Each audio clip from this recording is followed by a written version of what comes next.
कि हमारे फार्मर्स के अगेंस्ट ही एक नकली फार्मर्स की टोली वहाँ भेजी गई, जिनमें उनके पास 30-35 ट्रॉलियाँ थी जो मेरठ से चली, मोदी नगर होते हुए आई। उनको बेरोक टोक भेजा गया, उनके लिए कोई प्रतिबंध नहीं था, कोई मार कुटाई नहीं, कोई उनके लिए ऑब्जेक्शन नहीं था। वो ट्रॉलियाँ रामलीला ग्राउंड में आई, बट शाम को जब सर्दी का टेम्परेचर देखा, सारे नकली किसान अपने अपने घरों को भाग लिए। अगर सच के लिए लड़ते हैं तो कभी पीछे नहीं हटते। अभी तक का आप कोई भी इतिहास सिक्काओं का देख लीजिए, हमने तो कुर्बानियां दे दे के इस देश को बचाया है। तो ये बिल क्या है?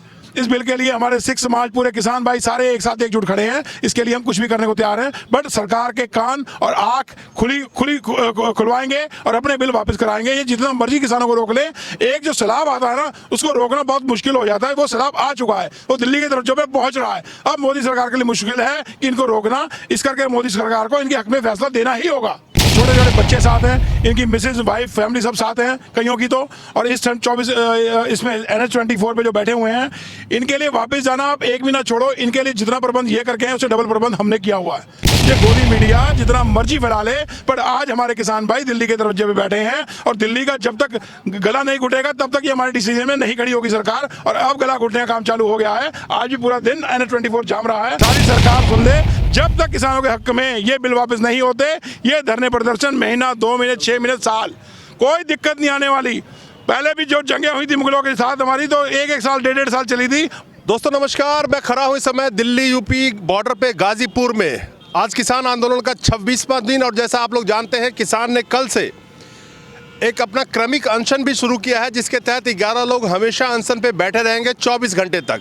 लेकिन मैं आपको ये बताना चाहता हूं कि जितना ये किसान आंदोलन आगे बढ़ता जा रहा है, किसानों का संघर्ष कठिन होता जा रहा है, किसानों के हौसले और मजबूत होते जा रहे हैं। और जो मैं यूपी बॉर्डर पे गाजीपुर में भी खड़ा हूं, मैं यहाँ पे देख रहा हूं कि ट्रक के ट्रक लकड़ियाँ, ट्रक के ट्रक कंबल्स, खाने पीने की पूरी व्यवस्था, और उतनी ही तादाद में लोग यानी कि किसान और भी निकल के जुड़ते जा रहे हैं। तो कुल मिला के जहाँ पे सरकार को अगर ऐसा लग रहा है कि जितना ये आंदोलन आगे बढ़ रहा है किसान टूट रहे हैं या कमज़ोर हो रहे हैं, तो सरकार की ये भूल है। वहीं पे हमारे साथ है गुरप्रीत सिंह जी, ये प्रेसिडेंट हैं गुरुद्वारा के इंदिरापुरम के। गुरप्रीत सिंह जी, जैसा मैं देख रहा हूँ, आज भी आप लोगों को देखा मैंने कि खालसा इंटरनेशनल की तरफ से काफ़ी सारे आपने कंबल्स, ट्रक के ट्रक कंबल्स मंगाए हैं, लकड़ियाँ आ रही हैं, खाने पीने की पूरी व्यवस्था। अगर ये सरकार सोच रही है कि ये आंदोलन जैसे जैसे आगे बढ़ रही है, ठंड की वजह से किसान चले जाएंगे या किसान अपनी मांग से हट जाएंगे, ऐसा सरकार को लग रहा है? किसान अपने घरों से निकल के आ गया है अपना हक मांगने के लिए। आज दिल्ली के दरवाजों पे जो बॉर्डर है वो दरवाजे ही समझ लो, वहाँ पे किसान खड़ा हुआ है। और सरकार अगर समझे कि इनको तितर बितर करेगी, जैसे कुछ आज पता चला, कल से हमारी रामपुर से करीब 40-45 ट्रॉलियाँ किसान भाइयों की आ रही थी, उनको तितर बितर करने की कोशिश की, बट वो भी निकल के वहाँ से आए और वो यहाँ पहुँचने वाले हैं और कुछ पहुँच चुके हैं। मोदी जी सोचेंगे कि इनको तितर बितर करके इनका धरना प्रदर्शन बंद किया जा सकता है, पर सच की आवाज़ कभी दबी नहीं है। ये जो आवाज़ है सच की आवाज़ है।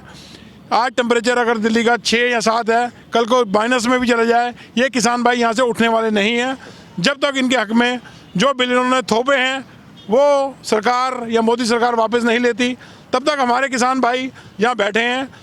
अब इनके बैठने के साथ हमारी जिम्मेवारियाँ बढ़ जाती हैं, जो हम इस इंदिरापुरम से बिलोंग करते हैं, गाजियाबाद से बिलोंग करते हैं और दिल्ली के बॉर्डर से बिलोंग करते हैं। हम सारी जथेबंदियाँ निकल के आई हैं किसानों के हक में, इनकी आवाज़ के साथ आवाज़ मिला के सरकार को जगाने के लिए। और इनकी जो समस्या यहाँ पे किसानों की हैं, उनको हल करने के लिए खालसा हेल्प इंटरनेशनल और मेरी सारी टीम 24 घंटे इनकी सेवा में लगी हुई है। इनको जो समस्याएं आती हैं, जो ज़रूरत पड़ती है, हम हमेशा उनको साथ साथ में ही उसका सलूशन करते हैं और इनकी सेवा कर रहे हैं। क्योंकि इनका हक जब तक नहीं मिलेगा आम आदमी तड़प जाएगा। आप इनसे कनेक्शन जो है आम आदमी का है। हर आदमी राशन पानी खाता है, राशन पानी यही उगाते हैं, यही हमारा पेट भरते हैं। कल को अगर प्राइवेट हाथों में चला गया, जिसमें मोदी जी या पूरी इस टाइम सरकार चाह रही है, जो इन्होंने रूल पास किए हैं, तो कल को आम आदमी का जीना दुर्भर हो जाएगा। इस करके आज किसानों के साथ आम आदमी को लगना बहुत ज़रूरी है। इनकी। पाजी मेरा एक सवाल है कि अभी यहाँ पे दिन में भी NH-24 को पूरी तरह से ब्लॉक किया गया था, जहाँ पे लीडर्स और किसान नेताओं का कहना है कि हमारे जो बंधु अलग अलग जिलों से सपोर्ट करने आ रहे हैं इस बॉर्डर पे, उनको जगह जगह पे उनका ट्रॉली सीज किया जा रहा है, किसानों को बंद किया जा रहा है, जिसके विरोध में उन्होंने NH-24 बंद रखा। और उन्होंने साफ कहा है कि अगर प्रशासन हमारे किसानों को कहीं रोकेगा, नहीं आने देगा, तो हम NH-24 को भी ब्लॉक करके रखेंगे। ऐसा है जी, इनके इतवार को रामलीला ग्राउंड इंदिरापुरम का सारा खाली कराया गया। 3 दिन से तैयारियां चल रही थी। तब हम बड़े शंका में थे भी ये किस लिए ग्राउंड खाली हो रहा, माइक लग रहा, स्टेज लग रहा। तब पता चला कि हमारे फार्मर्स के अगेंस्ट ही एक नकली फार्मर्स की टोली वहाँ भेजी गई, जिनमें उनके पास 30-35 ट्रॉलियाँ थी, जो मेरठ से चली, मोदी नगर होते हुए आई। उनको बेरोक टोक भेजा गया। उनके लिए कोई प्रतिबंध नहीं था, कोई मारकुटाई नहीं, कोई उनके लिए ऑब्जेक्शन नहीं था। वो ट्रॉलियाँ रामलीला ग्राउंड में आई, बट शाम को जब सर्दी का टेम्परेचर देखा, सारे नकली किसान अपने अपने घरों को भाग लिए। उनको तो रोका नहीं गया, बट जो एक्चुअल फार्मर्स हैं उनके लिए सारी प्रतिबंध इस टाइम सरकार लगाने को तैयार हैं। वो जो अपने गाँव से, अपने घरों से निकल के शहर से आ रही हैं, बट उनको रोकने के लिए इन्होंने ये काम वहाँ पे किया रामपुर में। ऐसा लगता कि ये बिल्कुल ही लोकतंत्र में जो आपके असंतोष की आवाज़ उठाने की एक हक है, बिल्कुल ही लोकतंत्र की हत्या है कि कोई शांतिपूर्ण प्रदर्शन में कहीं जा रहा है, आप उसको ना आने दें। ये कौन से कानून के तहत है? अभी तक का प्रदर्शन आप देखोगे बॉर्डरों पे किसी को भी नुकसान नहीं आया। उल्टा हमारे ही 8 से 10 किसान भाई शहीद हुए हैं, पर हमने किसी को आंच नहीं आने दी। इतना शांतिपूर्ण प्रदर्शन कहीं नहीं हुआ, किसानों का आंदोलन कभी नहीं हुआ। कोई तोड़ फोड़ नहीं, कोई कुछ नहीं।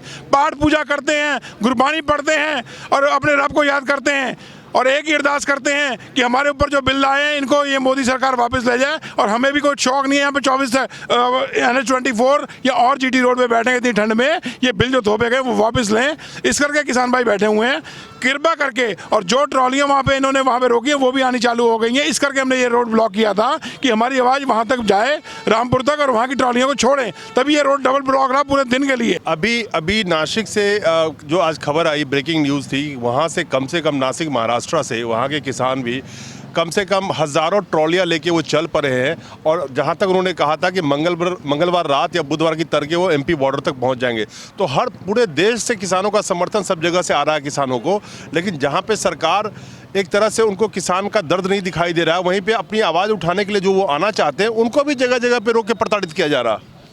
देखो जी, ये सरकार में कोई तो झूठ फरेब है, कोई तो इनमें प्रॉब्लम जो है ये बिल लेके आ गए हैं, ना इनको निकलते बनना ना उगलते बनना, ये अपनी नाक की लड़ाई लेके बैठ गए हैं। पर आप कभी भी देखना कि हमारे सिख समाज ने कभी भी अगर सच के लिए लड़ते हैं तो कभी पीछे नहीं हटते। अभी तक का आप कोई भी इतिहास सिक्काओं का देख लीजिए, हमने तो कुर्बानियाँ दे दे के इस देश को बचाया है। तो ये बिल क्या है?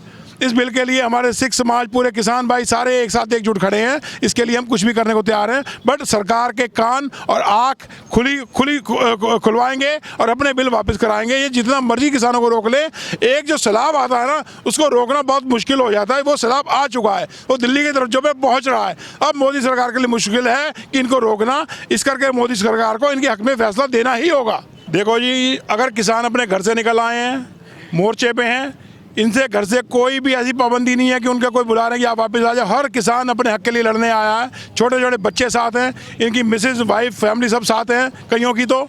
और इस 24 इसमें NH-24 पे जो बैठे हुए हैं, इनके लिए वापस जाना आप एक भी ना छोड़ो। इनके लिए जितना प्रबंध ये करके हैं उससे डबल प्रबंध हमने किया हुआ है। अप्पा जी, अपना देख रहा हूँ कि यहाँ पे खालसा इंटरनेशनल की तरफ से जो हेल्पलाइन लगा हुआ है, बहुत सारे सबने लगाया है कुछ ना कुछ, लेकिन सब लोग मिलकर जिस तरह से इकट्ठे होकर एकजुट होकर इस लड़ाई को लड़ रहे हैं, अगर सरकार ये समझ रही है कि किसान यहाँ से हिल जाएंगे या इनमें बहुत तरीके से इस्तेमाल कर रही है, जैसे उन्होंने अभी सरकार ने एक चिट्ठी लिखी किसान के नेताओं को कि आप बताइए टाइम बताइए कब बात करना चाहते हैं, यानी कि बॉल उनके कोर्ट में डाल रहे हैं। फिर लिखते हैं कि आपने जो मुझे चिट्ठी लिखा था उसमें वो आपके विचार थे या सारे संगठन के विचार थे। फिर फूट डालने वाली बात। 5 से 6 राउंड की मीटिंग हो गई, तब इनको किसानों की बात समझ में नहीं आई, या सिर्फ ये ड्रामा चल रहा? सर, ये सब ड्रामेबाजी हैं। कि कोई ऐसा एंगल निकले इनमें फूट पड़े, इनमें नकली किसान भी भेजने को तैयार है। जो मोदी गोदी मीडिया कर सकती है, कोई भी लिमिटेशन नहीं छोड़ी। पर हमारे किसानों ने इतना धैर्यपूर्वक अपने आप में संयम रखा कि अभी तक कहीं भी कोई आपको ऐसी दुर्घटना या कोई भी ऐसा काम नहीं नजर आएगा कि किसानों ने कोई तोड़फोड़ की हो या कोई किसी को नुकसान पहुंचाया आम आदमी को। इसी करके ये सरकार परेशान है, तभी ये कोई ना कोई पॉइंट निकालते, तभी इन बातों पे बुलाते हैं बट बात करते नहीं है। अगर जिसने बात करनी हो 8 बजे रात को आके देखे ना, यहाँ पे खड़े होकर देखे, इनकी समस्या सुने, तब पता चलेगा इनको क्या परेशानी है। यहाँ पे इन्होंने सब जो मैसेज जा रहा है कि ये पिकनिक बना रहे हैं। अरे NH-24 पे सड़क पे आके कोई पिकनिक बनाएगा? कोई अपने बच्चों को छोड़ के आएगा? 3 डिग्री टेम्परेचर में, और टेम्परेचर देखो 3 डिग्री। हम तो खड़े नहीं हो सकते, किसान तो पूरी रात सोते हैं यहाँ पे। सुबह उठ के नहाने की दिक्कत, टॉयलेट की दिक्कत, इनकी समस्या तो आके देखो, तब तुम्हें पता चले पिकनिक बनाने आए या अपने हक की लड़ाई लड़ने आए हैं। जी आपने गोदी मीडिया की बात करी, मैं एक आखिरी सवाल आपसे ये करना चाहता हूँ कि जिस तरह से पिछले 2-3 दिनों में मीडिया जो है ऐसा सरकारी प्रवक्ता बन के बात कर रही है, जैसे किसान को कह रही है कि जो उनसे जाते हैं उनके डिस्कशन में, किसान के कोई भी पैनल पे, इनके पैनल पे कोई भी किसान के लीडर जाते हैं तो ये कहते हैं कि आपको क्या दिक्कत है, सरकार सब कुछ बदल देगी, अमेंडमेंट करा लीजिए, बिल तो कैसे बदलेगा। तो ये मीडिया, गोदी मीडिया जो सरकारी प्रवक्ता है या जनता की आवाज़ जो चौथा स्तंभ था वो है? ये सर चौथा स्तंभ तो पूरा हिल चुका है, पूरा किसानों के विरोध में आया हुआ है। उनका दिन रात यही काम है कि किसी तरह इनका जो भी मैसेज है उसको नेगेटिव करके पेश किया जाए। अगर यहाँ कोई पिन्नियाँ खाता है वो कहते देखो ये मजे उड़ा रहे हैं। इनसे पूछो कि किसान भाइयों ने अपने घरों में पिन्नियाँ नहीं खाई कभी क्या? जो वो खाते हैं वो लेके भी आ रहे हैं, बांट भी रहे हैं, उनके पास तो इतना जुगाड़ है। और ये उसको नेगेटिव, ये पिज़्ज़ा खा रहे हैं, ये हमारे शौक हैं, हमारे सिख कौम की शान है। हम तो खाते पीते घरों से हैं, तभी लोगों को खिला भी रहे हैं और खा भी रहे हैं। ये तो हमारे दिनचर्या में सारा हमारे दिनचर्या की व्यवस्था जो हम कर रहे हैं। और उसके बाद उसका मैसेज को जो ये रिवर्ट करके पेश कर रहे हैं, ये गोदी मीडिया जितना मर्जी फैला ले, पर आज हमारे किसान भाई दिल्ली के दरवाजे पे बैठे हैं और दिल्ली का जब तक गला नहीं घुटेगा तब तक ये हमारे डिसीजन में नहीं खड़ी होगी सरकार। और अब गला घुटने का काम चालू हो गया है। आज भी पूरा दिन NH-24 जाम रहा है और नेक्स्ट टाइम और कल परसों हमारी ट्रॉली रोकेंगे, तब भी हम ये घेराव करेंगे। सारी सरकार सुन ले, जब तक किसानों के हक में ये बिल वापस नहीं होते, ये धरने प्रदर्शन महीना, 2 महीने, 6 महीने, साल, कोई दिक्कत नहीं आने वाली। पहले भी जो जंगें हुई थी मुगलों के साथ हमारी, तो 1-1 साल, 1.5 साल चली थी, और ये भी एक हमारी जंग ही है जो हम अपना मोर्चा नहीं छोड़ेंगे और हम अपना हक लेके जाएंगे।